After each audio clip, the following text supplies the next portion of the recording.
তুমি দিনের শুরুতে হয়তো এমনটি ভাবো যে আমি যদি সুযোগ পেতাম তাহলে তার মতো হতাম। ঠিক দিনের একটু পরে দুপুরবেলা হয়তোবা তোমার মনটা ভেঙে যায়। তুমি হয়তোবা ভাবো ঠিক আজ না, পরদিন থেকে কোনো কিছু ভালো করে স্টার্ট করবো। আর রাতের বেলা তো তোমার স্বপ্ন একেবারেই মরে যায়। কিন্তু আমি তোমাকে যে কথাটি বলতে চাই, দেখো, স্বপ্ন তো সবাই দেখে, কিন্তু ব্যর্থ হয় একটি কারণে, স্বপ্নকে লালন করতে পারে না। মনে রেখো, স্বপ্ন দেখা অনেক সহজ, স্বপ্নকে লালন করা অনেক বেশি কঠিন। স্বপ্নকে টিকিয়ে রাখতে হয়।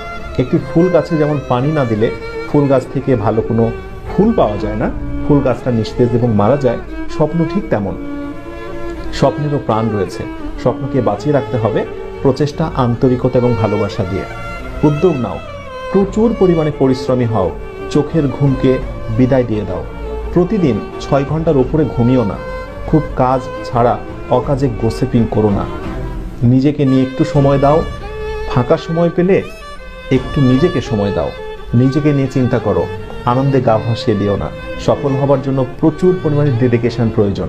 মনে রেখো, যারা সাফল্যের একেবারে উচ্চ অবস্থানে অবস্থান করছে, অথবা সেই স্বপ্নের মেডিকেল, ভার্সিটি, ইঞ্জিনিয়ারিং কোনো প্রতিষ্ঠানে যারা আজকে টপ র্যাঙ্কিংয়ে অবস্থান করছে, নিঃসন্দেহে তারা অনেক বেশি পরিশ্রমী ছিল। তুমি কি আমাকে একটা উপমা দেখাতে পারবে, এমন কোন স্টুডেন্টের নমুনা দেখাতে পারবে যে পরিশ্রম করেনি কিন্তু প্রচুর ভালো রেজাল্ট করেছে এবং সে অ্যাডমিশন টেস্টে বেস্ট একটা রেকর্ড করেছে? Never, impossible. সুতরাং কথা একটাই, প্রচুর পরিশ্রমী হতে হবে এবং আমার বিশ্বাস তোমরা সেটি পারবে।